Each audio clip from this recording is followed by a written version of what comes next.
Hello everyone, watch this review here where they look at the DC Universe Squatz The Penguin Battle Pack.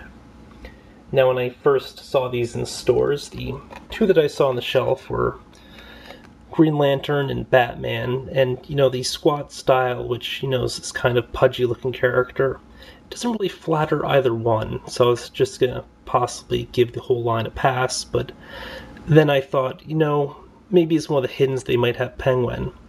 But then I was flipping back, I noticed they actually had Penguin as a visible character, so I don't even need to sort of fish around to try to get him, which, is great, because the Penguin is probably the one character that this style really, really works for, considering he is a heavy-set character. But,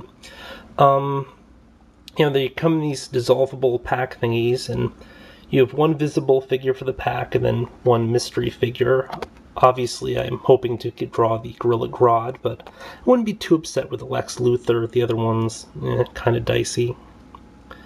Now, having learned from my mistake with the How to Train Your Dragon pack with the dissolvable, I won't be doing it on camera this time, so hold on a second and I'll get this stuff going.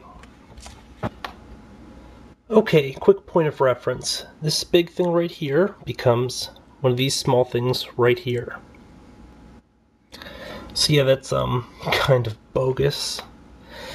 Frankly, I don't know why they even do stuff like this. I mean, I wish they'd just sell the figures by themselves and just make them a bit larger or something maybe, but I've never honestly seen the appeal to these gimmicks, and I'm not sure why they've kind of made a return in recent years, because I remember having these as like a kid and stuff. But let's start by looking at the Penguin. Now, unfortunately, when you look at the little peg thing here, it shows him in a black outfit. He is, however, in a blue outfit, and, he's got a flesh tone instead of the really pale look. I mean, if I had consulted the image back here, that probably would have been consistent with it, but I didn't think of it. In general, the design kind of sucks, because you'll notice you have this indent here, and he's got his chin and stuff hanging down all the way over here, despite the fact that, he's got this huge section going in. Now, the figures have interchangeable heads or something. Yeah, it pulls out and you can swap the bodies or something. Yeah, it's still got water in it. Which, I guess is kind of a neat plus, but I just wish they were a bit larger, and in particular, I would have preferred having a different outfit for the Penguin, but hold on a second and I'll get this one out as well. And for the mystery figure I got, now who will it be? Will it be Aquaman, Robin, Lex Luthor, Hawkman, Gorilla Grodd, Wonder Woman, or Green Arrow? Well, the answer to that is, my hands will call veiny, Robin. Which, honestly, have the selection there, I think is probably the one I least wanted to see. Hawkman looks pretty bad, too.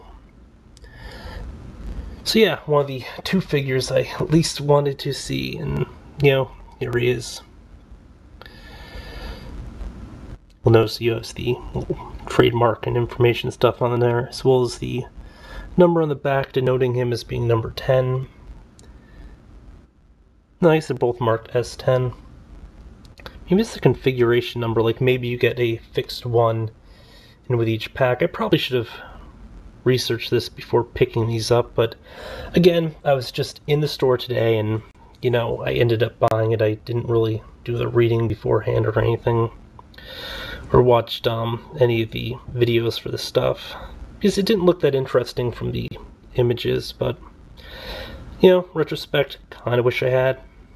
The same general issue where you've got like this chin area descending far beneath where the head area is, and in general, it's just kind of a crappy generic mold.